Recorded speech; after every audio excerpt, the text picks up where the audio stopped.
Two things at play as we head into the middle of the week. Number one, we're not going to get a dry spell anytime soon, but the positive aspect of it is coming off of a Monday and Tuesday where we had wintry precipitation. At least we get to keep today as rain. But I tell you what, it is a coming down right now throughout northeast Oklahoma. Got a good call from my friend Mike down in Goodman in McDonald County, letting me know that torrential rain right there. They were sitting in the 40s though. That's the key factor as we can take a look at the sweeping radar and just show you this area right here is where it's just coming down in droves, and then on the western portion of southeast Kansas. Now, if you've just been getting the light drizzle right through here, you're not spared as of yet, because everything down to the south is going to continue to move to the north all the way through the afternoon hours, and that goes for everybody in our northern counties as well. Now, this is with the lightning tracker and storm reports on, so far so good. And really, I took a look at the hydrographs for some specific rivers, namely the Spring and the Neosho, and they were actually running so low leading into our bout of rain from today that I don't really anticipate a whole lot of flooding.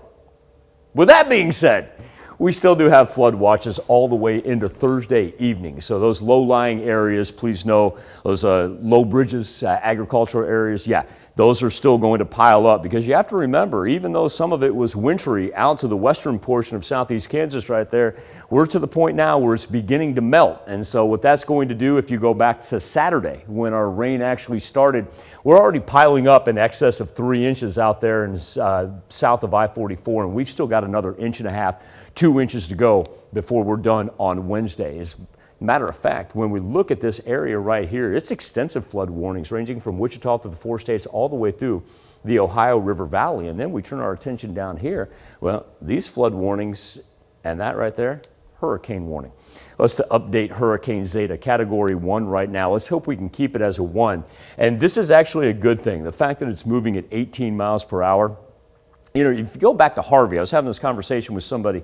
It was Jesse. Jesse and I were having this conversation. He was like, wow, that's moving fast. Is that dangerous? I said, nah. You know, remember Harvey from a couple years ago. The problem was it was moving at 1 mile an hour.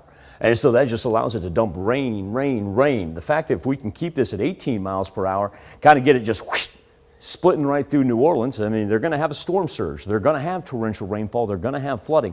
But the faster that we can move this inland makes it become a low pressure system a whole lot faster. Now, here's our temperatures as we stand here at the noon hour. 39 in Girard, 41 in Aurora, and 37 in Independence. And finally, a little shift in the jet stream. That means warmer temperatures are on the way. But the key factor for future track is look at how long this rain lasts. So like I said, everybody up to the north, you're eventually going to get it, because all the way into Thursday morning, it's still pouring.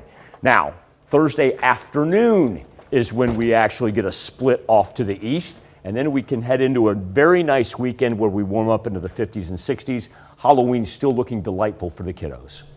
All right, that's good. I'm glad temperatures are going up for this weekend. You know, after we get through this bout too, we'll kind of turn our attention to Tuesday and talk about Election Day weather, which right now even looks better than Halloween. Sounds great. Yeah.